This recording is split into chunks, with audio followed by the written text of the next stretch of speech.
budaya, tentu kita akan bicara soal bahasa dan sastra. Karena bahasa dan sastra tidak terlepas dari budaya. Kalau kata Koncara Ningrat, dalam 7 unsur kebudayaannya, bahasa dan sastra adalah paket yang utuh di dalamnya. Jadi kalau kita bicara nilai apa yang ada dalam budaya, tentu nilai apa yang ada dalam bahasa dan sastra. Bahasa adalah kekayaan intelektual yang tidak bisa diberi harga, ya. Nenek moyang kita atau kita menyebutnya Endatu, mereka menciptakan bahasa bahkan melebihi penciptaan teknologi. Begitu juga dengan sastra. Jadi kalau kita bicara soal nilai-nilai apa yang ada, sangat banyak nilai yang dikandung di dalam bahasa maupun sastra. Salah satunya sebut saja hikayat. Aceh itu termasuk wilayah yang dikenal dengan istilah seribu hikayat, ya, karena masyarakat kita memberikan edukasi atau pendidikan itu lewat hikayat atau sastra lisan. Jadi kita diajarkan dakwah, diajarkan agama, diajarkan kehidupan, tradisi, adat, budaya, itu semuanya ada dalam hikayat.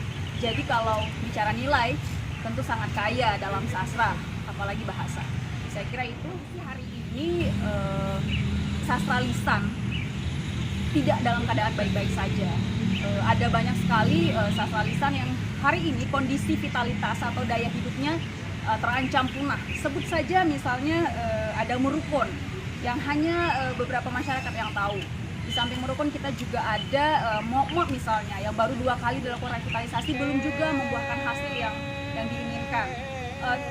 Itu baru 2, sementara kita punya banyak kekayaan intelektual lainnya yang berupa sastra lisan, tidak hanya di Aceh Utara, Pidi, Biren, Aceh Tengah, Aceh Selatan, dan seluruh Aceh banyak sekali sastra lisan yang kondisinya hari ini benar-benar mengkhawatirkan.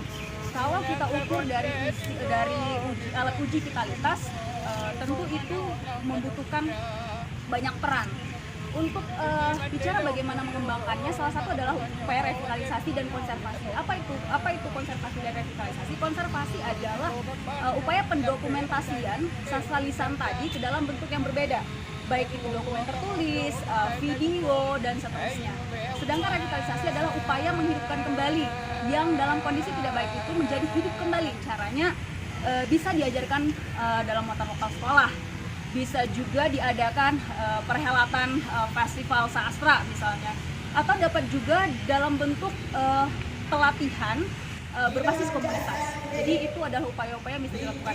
Dan satu lagi, itu bukan hanya kewajiban pemerintah saja, namun masyarakat sebagai yang punya kekayaan intelektual tadi juga berperan sangat penting. Bicara pengembangan, ini adalah hal yang hari ini benar-benar digadang-gadangkan oleh Kementerian Pendidikan dan Kebudayaan.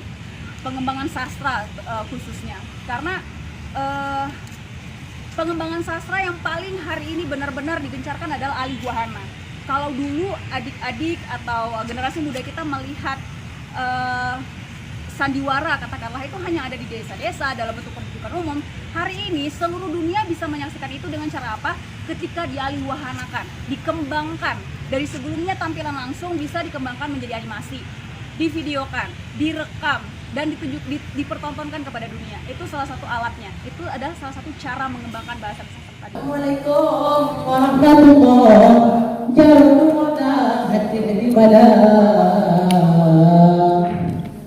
Taduk gaya dengan das, tu jaron ya tu ne, tu nake.